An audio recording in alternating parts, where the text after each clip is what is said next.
Bonjour à tous, j'espère que vous allez excellemment bien. Aujourd'hui on se retrouve pour parler cyclisme, pour faire le débrief de la 6e étape du Tour de Suisse. On va revenir un petit peu sur ce qui s'est passé dans cette journée qui était plutôt destinée aux sprinteurs. On va voir si ça a été si facile que ça pour le peloton. Et puis on parlera des coureurs au top, des Venedan comme d'habitude, des différents classements avant le week-end qui s'annonce quand même un petit peu compliqué ce week-end, notamment pour certains coureurs. Allez, n'hésitez pas à vous abonner à la chaîne, à réagir dans les commentaires, à mettre un pouce bleu, à partager la vidéo sur les réseaux sociaux, notamment auprès de vos proches, si on sait que ça peut les intéresser. Dans les commentaires, n'hésitez pas à me dire qui vous a plu, qui vous a déçu. Quand vous vous abonnez à la chaîne, vous pouvez rajouter la petite cloche. Comme ça, vous êtes au courant des dernières vidéos qui viennent de sortir. Si vous avez les moyens et que vous voulez soutenir mon travail, vous pouvez faire un super thanks. Vous pouvez également rajouter la petite cloche. Comme ça, vous êtes au courant des dernières vidéos qui viennent de sortir. Allez, on commence tout de suite du côté de cette étape donc numéro 6. Ce qui voulait dire qu'on avait déjà franchi un petit cap au niveau du nombre de jours de course, au niveau des kilomètres sur ce Tour de Suisse, parce que les étapes sont presque aussi longues que celles du Tour de France, voire même un petit peu plus longues dans la moyenne, parce qu'on n'a pas eu vraiment de journée très courte, à part lors de la première étape, où c'était un petit peu plus court, mais sous la pluie, et ça a quand même été intense. Donc les coureurs commencent à être un petit peu fatigués. C'est vrai que la question que l'on pouvait se poser ce matin, c'est est-ce que les sprinteurs arriveraient à mettre la balle au fond, tout simplement pour plusieurs raisons. Déjà parce que on sait que les équipiers sont fatigués, que les sprinteurs également sont un petit peu fatigués. Il y a eu quand même deux belles journées de montagne ces 2 derniers jours, et puis des étapes où ça a roulé quand même plutôt vite. Il y a quand même un jour, on était une demi-heure en avance sur l'horaire le plus rapide.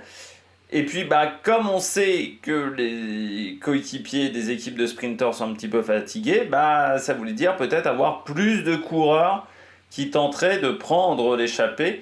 Et ce qui est toujours compliqué, de ramener un groupe de 10, et encore plus quand on est légèrement entamé au niveau de sa forme physique.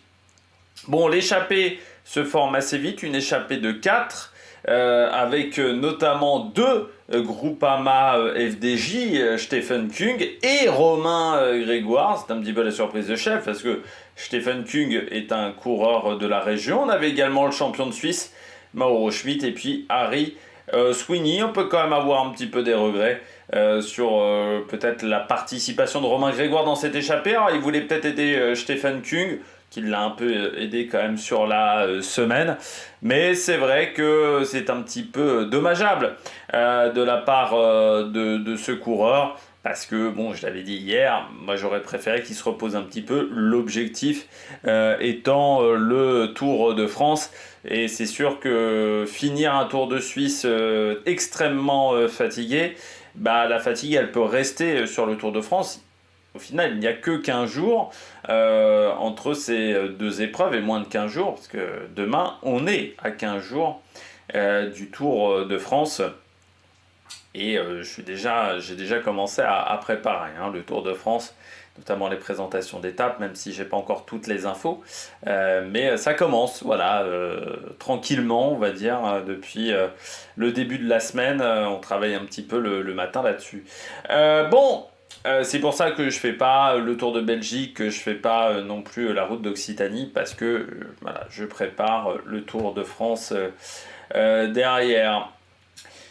Donc une échappée de 4 qui a jamais eu énormément d'avance. Alors, on a eu aussi un petit groupe à un moment qui s'est formé en contre, mais qui n'a jamais réussi à revenir. Et puis à 80 km de l'arrivée, on voit que l'avance est légèrement supérieure à 2 minutes, donc on sait très bien que ça n'ira pas au bout difficilement, même si il fallait quand même s'employer pour revenir sur ces hommes-là. Déjà parce que Romain Grégoire s'est un petit peu sacrifié pour Stephen Kung, et puis que de l'autre côté, Stephen Kung, Mauro Schmidt, c'est quand même des mecs qui sont habitués à être dans les échappées, et puis Harry Sweeney aussi, du côté de la EF Education, il s'y pose désormais néo-zélandais, Sweeney, ou australien. Non, australien.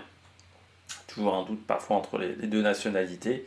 Et donc il fallait réussir à à revenir sur ses hommes, et il n'y a pas 150 équipes de sprinters non plus, donc ça roulait, notamment la Lotto, notamment la Red Bull Bora Hansgrohe, on a eu également la Q36.5, et la Picnic, qui roulait également pas mal derrière les échappés pour tenter de les rattraper. C'est ce qu'on a fait à 2 km de l'arrivée, mais à ce moment-là, il n'y avait plus beaucoup de monde. Alors on avait un loto, on avait voilà, quelques coureurs, encore un petit pique-nique post-Enel, et puis on est sur un sprint qu'on a du mal à emmener, un sprint un petit peu brouillon, et puis quand il a fallu se ramener devant, Danny Van Poppel fait un énorme job pour Jordi Meeus.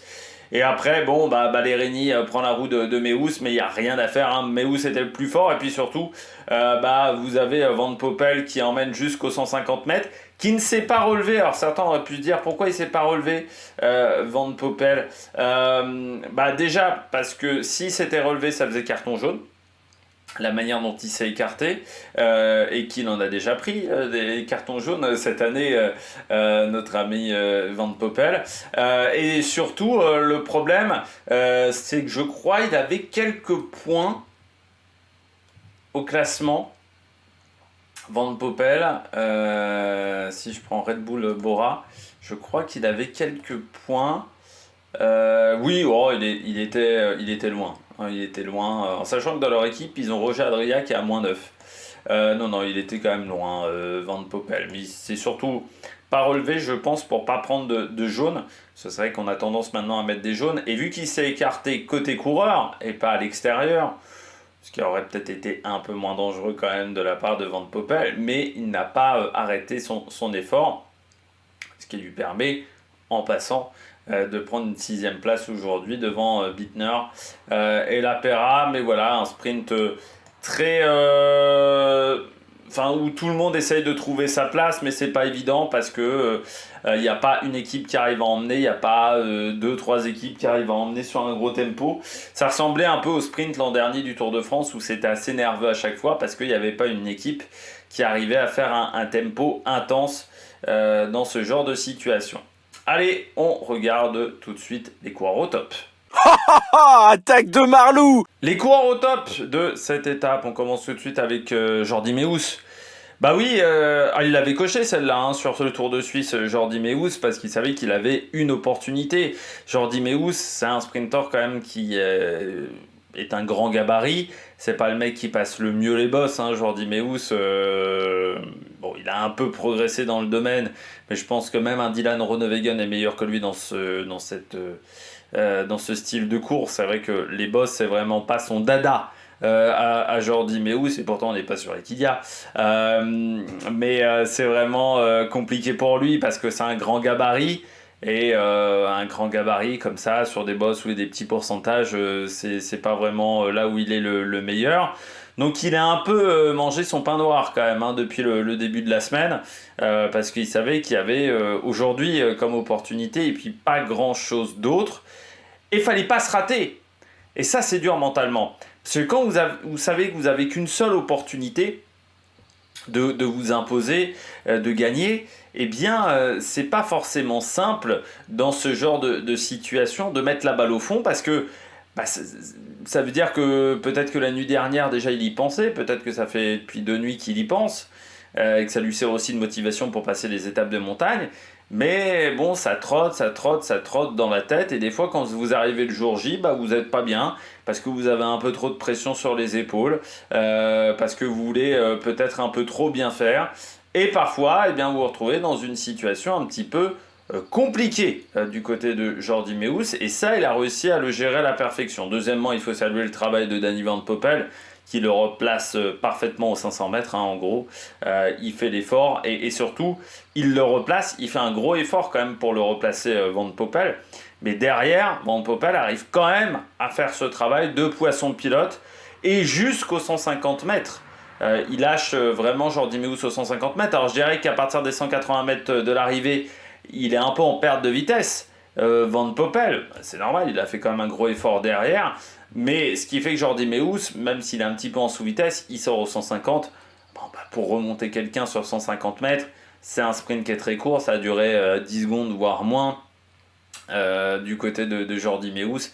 Et impossible pour ses adversaires de pouvoir remonter quelqu'un lancé sur un sprint aussi court. Donc c'est vrai que sur un sprint qui a dû durer, ouais, je ne sais même pas si ça a duré 10 secondes, bah, c'était très compliqué d'aller chercher Jordi Meeus aujourd'hui. Belle victoire de la Red Bull Bora. Meeus, c'est peut-être sa première victoire de l'année. Non, il avait gagné. Non, il avait gagné sur le Tour de l'Algarve à Tavira. Et puis bon, sur la première étape, il avait remporté le sprint du peloton de droite. C'était Ghana qui avait remporté le sprint du peloton gauche. Pour ceux qui se souviennent de cette étape que l'on avait dû annuler. Mais c'est vrai qu'il était très costaud sur le Tour de l'Algarve. Et puis après, il a assez peu couru. Il arrive frais, 20 jours de course seulement sur ce Tour de Suisse. Alors est-ce qu'il y a eu un petit pépin physique ou est-ce que tout simplement il a décidé de peu courir? Après les sprinters chez Red Bull Bora-Hansgrohe, c'est compliqué, que ça soit Welsford ou Jordi Meeus, et on sent que c'est pas leur priorité du tout du côté de cette formation par rapport à une époque où on a connu Bennett, on a connu Peter Sagan notamment, et parfois il y avait presque 3 sprinters pour les 3 grands tours. Autant aujourd'hui, c'est vrai que c'est la montagne, l'objectif de la Red Bull Bora-Hansgrohe, et le sprint est beaucoup plus anecdotique, et ce qui fait que ça doit faire longtemps qu'il n'a pas fait un grand tour, Meeus. 2023. Il a que 2 grands tours dans sa carrière, c'est la Vuelta 2021 et le Tour de France 2023. Et là, normalement, il ne doit pas faire le Tour de France. Donc sur la Vuelta, je ne le vois pas aller sur la Vuelta. Donc je pense que ça sera une nouvelle année sans faire un grand tour. Pour le coureur belge, c'est pour ça que c'est un coureur dont on parle assez peu. Je dirais en France, je ne sais pas si c'est la même chose en Belgique. Les coureurs qui ne font pas les grands tours, c'est quand même des coureurs dont on parle moins. Et quand vous ne faites pas les grands tours et qu'en plus... Bon, sur les classiques, vous avez, on va dire, des résultats honorables, mais sans plus. C'est sûr, c'est compliqué d'avoir une visibilité un petit peu sur le long terme. Deuxième coureur top, Lewis Hauski, c'est un bon sprint. Quand tu vois quand même les circonstances aujourd'hui, parce que certes, ils n'ont pas utilisé, on va dire, d'équipier pour la poursuite derrière l'échappée. Mais bon, l'un des meilleurs éléments, c'était Kung pour aider Lewis Hauski. Kung, il est dans l'échappée. Romain Grégoire, qui aurait pu t'aider à te placer. Romain Grégoire, il est aussi dans l'échappée. Donc il s'est retrouvé quand même bien seul, Lewis Hauski, quand il a fallu se placer dans le final. Donc dans ce genre de cas, faut prendre les trains. Pas de chance pour lui, il prend pas forcément la bonne roue, et il n'arrive pas à avoir la roue de Jordi Meeus. Et c'est vrai que tu te dis que peut-être qu'il n'a pas pu prendre la roue de Jordi Meeus parce qu'il a fait quand même pas mal d'efforts pour rester dans les premières positions du peloton, et que s'il y avait eu un Romain Grégoire ou un Stefan Kung qui aurait pu l'aider au moins à se placer dans les 10 premiers coureurs à 1 km 500 de l'arrivée, mais ensuite c'est quand même beaucoup plus facile à gérer, alors que là la situation n'était absolument pas évidente pour le coureur britannique. Alors il s'en sort bien quand même, Lewis Hauski aujourd'hui, c'est une belle 13e place, mais on peut regretter quand même le fait qu'il n'ait pas eu d'équipier, et on peut regretter le fait que on lui fasse pas vraiment confiance, parce que si on lui avait fait totalement confiance ce matin, on aurait dit à Romain Grégoire et Stefan Kung, non, vous prenez pas l'échappée, vous restez autour de Lewis Hauski, et ensuite vous roulez derrière dans le peloton, pour revenir sur les mecs qui se sont échappés. Ça veut dire que quand tu mets quand même... Alors, Stefan Kung, il est de la région, ok, mais Romain Grégoire, il n'était pas de la région. Quand tu les mets à l'avant de la course, ça veut dire également que tu ne fais pas totalement confiance à ton sprinter. Or, Lewis Hauski a quand même montré que c'était un coureur sur ces sprints-là où il n'y a pas forcément une grosse opposition, qu'il pouvait faire des bons résultats, en rappelant que Lewis Hauski est en fin de contrat en 2025 du côté de la Groupama FDJ, et qui va se poser des questions sur est-ce qu'il renouvelle ou est-ce qu'il ne renouvelle pas du côté de Lewis Hauski, vainqueur cette année des boucles de l'Aulne, et donc d'une étape sur les 4 jours de Dunkerque, et 3e et 2 fois 3e sur ce Tour de Suisse. Voilà. Déjà 679 points marqués au niveau UCI, c'est pas mal pour le coureur britannique, qui n'est pas prévu sur le Tour de France. notamment, et qui sera sur les championnats de Grande-Bretagne du côté du coureur des îles britanniques. Et puis Ballerini, ça fait du bien pour Ballerini parce que c'est vrai que c'est quand même un coureur qui a quand même souffert sur ses dernières saisons chez Quick-Step. Alors c'est marrant parce que c'est l'un des vainqueurs du Het Nieuwsblad, peut-être les plus surprenants des 15 dernières années, parce que c'est vrai que Ballerini ce jour-là n'était pas forcément le favori. C'est vrai que je me souviens que notamment à la Philippe, il avait extrêmement bien replacé entre 1 km 500 et 1 km de l'arrivée sur ce sprint. C'était plutôt lui qui était favori. Et il y en avait d'autres, mais chez Quick-Step, il n'était même pas leader chez Quick-Step ce coup-là. Et puis quand il avait gagné cette épreuve, je m'étais dit, oh bah Ballerini, c'est du costaud. Alors j'avais oublié de regarder sa date de naissance à ce moment-là, et j'avais vu que c'est pas un coureur qui est si jeune que ça, Ballerini, parce qu'il a pas mal bourlingué en tant qu'équipier dans ses premières années. Mais c'est vrai que je me disais tout de suite, bah voilà, ça c'est très intéressant pour cette formation, avec ce résultat, et on peut se dire, ah bah tiens, du côté de Ballerini, pour le futur, ça va être quelque chose d'intéressant. Sauf qu'au fur et à mesure, chez Quick-Step, ça a été de moins en moins bien. Chez Astana l'an dernier, il a surtout eu un rôle d'équipier dans le train notamment de Mark Cavendish. Ça a été son job pendant très longtemps, mais on ne l'a pas vu forcément aux avant-postes avoir des résultats. Et c'est vrai que Ballerini aujourd'hui a 30 ans, mais c'est vrai que ça fait partie des coureurs où tu te dis peut-être qu'ils n'ont pas réussi à exploiter l'entièreté de leur qualité, ou après c'était peut-être un one-shot du côté de Ballerini. Au final, pour le moment, dans son palmarès, c'est un peu un one-shot, ce Het Nieuwsblad, et c'est vrai que c'est un peu frustrant. Donc là, de le voir deuxième, ça doit être son meilleur résultat depuis son arrivée chez Astana. Puis ça fait du bien pour Astana avec ses 40 points UCI. Et puis il a été opportuniste aujourd'hui, il s'est bien battu pour récupérer la route Jordi Meeus, et il a bien senti le coup, parce qu'aujourd'hui, il fallait suivre Jordi Meeus. Alors après, il ne peut pas remonter le Belge, mais bon, il fait quand même un bon sprint. Asti revient fort sur la forme, mais n'arrive pas à le dépasser. C'est pareil pour Bourati. Donc c'est plutôt un bon résultat, je dirais, du côté de Davide Ballerini sur ce Tour de Suisse. On regarde tout de suite les bonnets d'âne. Du côté des bonnets d'âne du jour, Arnaud Delis. Ouais, c'est vraiment une année merdique pour Arnaud Delis. On avait dit, Meeus, il a mis la balle au fond. Alors déjà, moi j'avais été déçu. C'était par l'étape 3, 2, du côté du Tour de Suisse. C'était l'étape 2 où j'avais trouvé qu'on avait beaucoup roulé pour Delis au final sur cette étape pour un résultat qui n'avait pas été terrible, et j'avais dit à une époque Arnaud Delis arrivait à passer ce genre de petites bosses et ce genre de sprint, il était très fort parce qu'il arrivait à garder sa puissance malgré des bosses, et il l'a démontré notamment en Coupe de Belgique. Alors parfois sur des montées une chouille moins longue, mais il arrivait quand même à tenir la cadence. Là aujourd'hui sur un sprint sur le plat, malgré une opposition qui n'est pas énorme, encore une fois, tu as Jordi Meeus, tu as Aski, mais tu vois que Ballerini fait 2, tu vois que la paire est dans le top 10. Delis fait 13, et pourtant il n'est pas si mal placé que ça à 500 mètres de l'arrivée. Je dirais qu'il est dans le gros du paquet, sauf qu'il se retrouve à faire boule de flipper, alors que pourtant c'est pas un petit gabarit Delis. On est quand même sur une sacrée bête. Alors c'est pas Jordi Meeus, mais c'est quand même un gros gabarit. Et il se fait balader à droite à gauche, mais comme si c'était Brian Cocard, sauf qu'il doit faire 20 cm de plus que Brian Cocard. Donc c'est pas normal. Ça arrive déjà un Brian Cocard, tu te dis c'est un petit gabarit, donc c'est pas forcément évident. Que ça arrive un peu à un Caleb Ewan par exemple, ce sont des plus petits gabarits. Par contre, Arnaud Delis, c'est un plus gros gabarit. Et puis même, si tu te fais balader à droite à gauche, bon ok d'accord, mais là aujourd'hui tu dois être dans le top 10.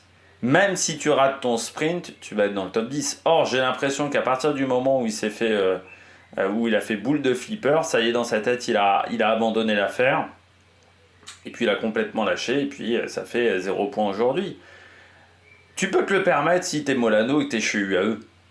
Et même Molano le fait pas, il va jusqu'au bout normalement des sprints. Mais tu peux te le permettre parce que UAE aujourd'hui ils sont qualifiés, voilà, pour les 3 prochaines années, ils ont aucun problème. La Lotto, on n'est pas du tout dans la même situation. Je rappelle que cette équipe, pour le moment, est en difficulté du côté de la Lotto. Alors pour le moment, on est toujours dans le top 18 UCI. Mais bon, on n'a pas beaucoup de marge par rapport à ce top 18 UCI du côté de la Lotto. Et il ne faudrait pas que derrière, ça commence à s'activer sévère. Parce qu'on doit avoir peut-être 3000, 4000 points d'avance, que depuis le début de saison, on ne met pas un pied devant l'autre. Et normalement, ton leader, tu as 2 leaders dans l'équipe, c'est Van Etvelt et De Ligt. Bon, Van Etvelt a marqué des points, même si c'est peut-être un peu moins impressionnant que l'an dernier. Par contre, De Ligt, lui, il n'est pas du tout dans le coup.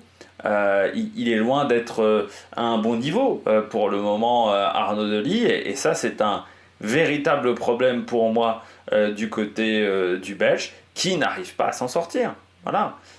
Qui n'est pas au niveau auquel on pouvait espérer du côté d'Arnaud De Ligt. Et moi, j'ai du mal un petit peu avec cette attitude où tu as l'impression que sur la fin, bon, il lâche complètement, alors que, encore une fois, je pense qu'aujourd'hui, le top 10 est accessible. Le top 10e, c'est 2 points. Tu vas me dire, c'est pas grand-chose. Sauf que si tu finis 7e, par exemple, à la place de Bittner, bah, c'est 10 points UCI. Alors, on va me dire 10 points UCI, oui, mais à la fin, s'il manque 10 points UCI ou 15 points UCI à la Lotto, on va vous dire, bah, c'est peut-être les sprints où De Ligt ne s'est peut-être pas forcément donné à fond, que ça a coûté cher. Après, Arnaud De Ligt, depuis le début de saison, c'est 305 points UCI. On est bien loin des standards d'Arnaud De Ligt. L'an dernier, il finit l'année avec 2460 et en 2023, il finit l'année avec 2891. Et si je prends 2022, 2268. C'est rare quand même la situation d'Arnaud De Ligt parce que l'an dernier il finit bien l'année, il a quand même des résultats. Bon, son Tour de France est pas forcément exceptionnel, mais il essaye de faire le maximum. Là, il est quand même nulle part. Alors, il n'est pas aidé par son équipe aussi qui l'emmène très mal parce que, bon, après, c'est récurrent du côté de la Lotto. Ça fait depuis des années qu'on ne sait pas faire un train. Sur la fin, pour Greipel, c'était compliqué. Caleb Ewan n'a jamais eu un train exceptionnel. Et Arnaud De Ligt, bon, est dans cette lignée-là. Ça veut dire qu'on les voit beaucoup à 30 bandes de l'arrivée. Par contre, des lotos à 4 km de l'arrivée, il n'y a plus personne. Donc, c'est sûr que De Ligt doit se débrouiller seul. Mais il le sait, ça. Alors après, si il voit que son équipe n'est pas capable de faire le job, faut qu'il les engueule. Je pense qu'il y a suffisamment de coureurs talentueux dans cette équipe à côté de lui pour qu'il ait un train de qualité. Mais il faut qu'il sache l'organiser, le train. Et faut qu'il se comporte en leader. Je pense que là, il y a un problème du côté d'Arnaud De Ligt. On parlait d'un David Gaudu, par exemple, qui n'a jamais réussi à accepter la manière de faire d'un leader. Bah, du côté d'Arnaud De Ligt, j'ai l'impression que c'est un petit peu la même chose. Et ça, c'est quand même dommageable. Donc, oui, déçu par Arnaud De Ligt, mais je pense que je suis pas le seul. Je pense que depuis le début de saison, on est très souvent déçu par le Belge. Alors, j'ai pas eu de chance. Moi, j'ai pas vu ses courses en mai. J'ai vu que des résumés sur la Bruxelles Cycling Classic. Mais c'est vrai que quand on regarde les résultats cette année... Bah, heureusement qu'il y a eu l'étoile de Bessèges, je crois presque, et c'est malheureux. C'est malheureux, il y a Bruxelles Cycling Classic, sauf que sur la Anvers Porte Épique, il abandonne. Bon, sur ce Tour de Suisse, c'est quand même très discret, ça va faire 0 point UCI, je pense, à la fin. Et un manque de confiance avant le Tour de France. Donc ça, c'est quand même pas l'idéal pour le coureur belge. Deuxième coureur ou équipe flop, Arkea. Bah, c'est quand même pas l'idéal d'avoir autant d'abandon dans cet effectif. C'est vrai que je rejoins. J'ai écouté le débrief un petit peu. Enfin, le débrief, si on peut appeler ça un débrief maintenant, du côté de la chaîne d'équipe. Mais je me suis tapé un petit bout de l'équipe de choc. Et bon, heureusement, c'était pas France Pion. Mais ça reste quand même une émission compliquée à regarder. C'est quand même pas super. Et je regardais la liste de départ. Ça va être la Arkea quand. J'ai oublié son nom. Quand Christophe Riblon en a parlé, mais c'est vrai que c'est pas l'idéal. On a perdu 3 des 7 coureurs de l'effectif. Alors on a perdu aujourd'hui Alessandro Verret. Bon, Alessandro Verret, ça peut se comprendre, il a fait quand même un gros Giro, on est 3 semaines, 15 jours après le Giro, je ne sais plus. Non, 3 semaines après le Giro, donc là ça commence à être dur de tenir encore la forme, surtout qu'il a fait un Giro intéressant. Et puis on a perdu Elie Gebert. Bon, Elie Gebert dès l'étape 1 sous la pluie, après Elie Gebert c'est quand même un coureur qui a eu des pépins physiques, des grosses chutes. Aujourd'hui il a complètement disparu. Elie Gebert, c'est que c'était quand même un coureur qui était hyper prometteur, et puis bon bah voilà, les pépins physiques ont fait que ça a complètement basculé dans le mauvais sens pour lui. Lorenz Huys, qui a un peu disparu quand même chez Arkea, il n'était pas mauvais chez Intermarché, mais là je trouve qu'il est un peu moins bon. Et on se retrouve à avoir une équipe qui était déjà pas très costaud sur le papier, parce que c'est vrai qu'il manque Raúl Garcia Pierna, notamment qui est sur la route d'Occitanie, et Christian Rodriguez. Qui ont été battus par Nicolas Prudhomme. Nicolas Prudhomme qui a fait quand même une montée, c'est le deuxième meilleur temps de l'histoire aujourd'hui qu'il a réalisé sur la montée finale, juste derrière Lance Armstrong, à 1 minute je crois du temps d'Armstrong. Mais du côté de Gébert, du côté de Huys, bah oui, ce sont quand même des paires de coureurs. Je sais même pas si. Je pense que Huys devait faire le tour. Gébert, je sais pas, mais Huys, c'est pas indiqué encore. Après, ils ont peut-être pas sorti encore leur liste de départ. Mais c'est quand même pas très rassurant. Gébert, en plus, c'est un coureur qui est en fin de contrat. Je vois difficilement là où il pourrait aller en première ou deuxième division l'an prochain. Parce que ça fait quand même depuis quelques temps qu'il est transparent. Les 2 dernières saisons, il n'y a quasiment pas de points UCI. Il faut revenir à 2023. Voilà, bon, ça commence un peu à être inquiétant du côté d'Elie Gebert. Donc je pense que voilà, il va falloir. Il ira peut-être en continental, et est-ce qu'il voudra aller en continental? C'est toujours un petit peu particulier, mais c'est vrai que du côté d'Arkea, on a quand même perdu beaucoup de coureurs. Et pour protéger un leader, ça risque de ne pas être évident. Donc il va falloir la jouer fine, la jouer intelligemment du côté de la Arkea. Dernier flop, j'aurais pu mettre la Q36.5. C'est vrai j'ai pas vraiment compris pourquoi ils ont roulé, à part pour montrer le maillot peut-être. C'est vrai que c'est une équipe suisse et l'équipe est un petit peu discrète. Et peut-être que pour mériter une invitation l'an prochain. Mais on va parler de Pavel Bittner. Pas un super sprint du côté de Bittner. Il démarre de tellement loin son sprint. Alors c'est dommage parce que là encore, Picnic Postnenel a fait pas mal de travail dans la journée. Sauf qu'ils se sont enfermés, j'ai l'impression, à l'approche du dernier kilomètre. Et il se retrouve quand même à lancer très loin son sprint, Bittner. Et après, forcément, quand tu lances en 10e position, tu peux pas aller chercher la gagne, et difficilement le podium. Et là, après, t'es quand même bien enfermé dans ton sprint. Pas de miracle du côté de Bittner, mais lui, il a été au fond quand même à la fin de son sprint. Il prend la 7e place. Encore une fois, c'est 10 points UCI. Du côté de la Lotto, Dely, il a arrêté son effort. Tu vois quand même la différence entre les deux. Mais c'est vrai que c'est dommageable pour le Tchèque. J'ai l'impression qu'il fait pas une grande saison pour le moment, Bittner. Moi je l'ai pas vu beaucoup, pour tout vous dire. Bittner, je l'ai vu sur le Tour de Catalogne. Je crois qu'on l'avait mis en top sur une étape. Mais c'est vrai qu'il y a eu une 2e place sur la première étape du Tour d'Oman, 8e de Kurne. Et quelques places d'honneur, mais c'est pas si exceptionnel que ça. Après, comme je le dis souvent, c'est difficile de confirmer des résultats quand on a fait une très bonne Vuelta comme lui l'an dernier, en remportant notamment une victoire d'étape. C'est pas toujours facile derrière donc il y ait les résultats. Donc c'est peut-être un petit peu le problème pour le moment du coureur de la Picnic Postnel. Voilà.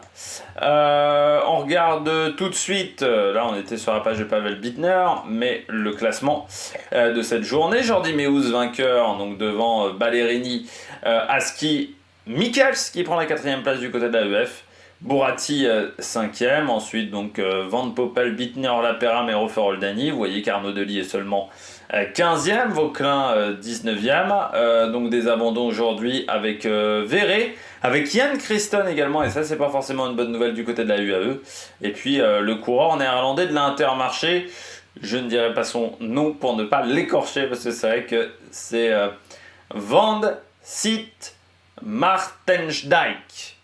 Voilà, je crois que je l'ai fait mal, mais j'ai essayé d'éviter de trop fracasser son nom de famille. Du côté du classement général, pas de changement du côté du top 20. Hein, c'est Joseph Blackmore qui gagne une place par rapport à Geoghegan parce qu'il y a eu un petit groupe qui finit à une trentaine de secondes.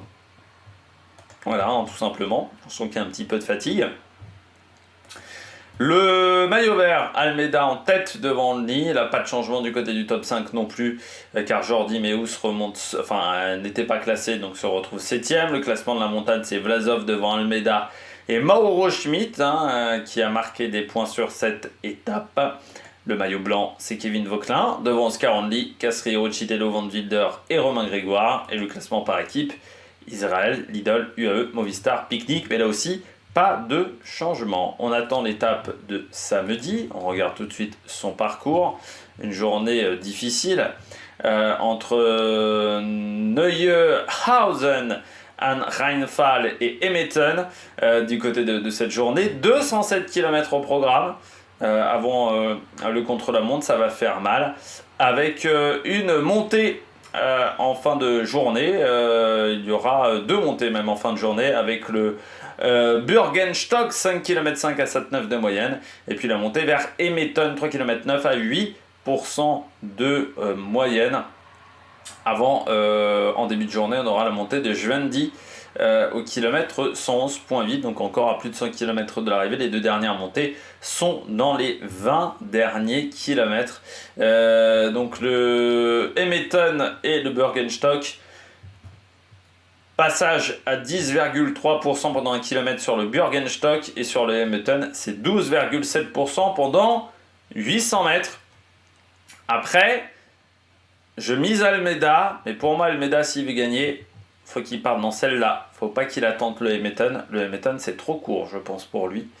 Donc je pense qu'il faut qu'il parte dans le Burgenstock du côté s'il veut reprendre du temps et pourquoi pas prendre le maillot jaune avant l'étape de dimanche. Après, est-ce qu'il prendra le risque ou est-ce qu'il attendra le contre-la-montre de dimanche? Ça, c'est la grande opération. Mais dans ce cas-là, un Oscar Only encore pourrait faire un très très bon résultat. Eh bien, j'espère que vous avez aimé la vidéo. N'hésitez pas à vous abonner à la chaîne, à réagir dans les commentaires, à mettre un pouce bleu. Et puis nous, on se retrouve pour de nouvelles aventures sur Amérique Production. Ciao, ciao!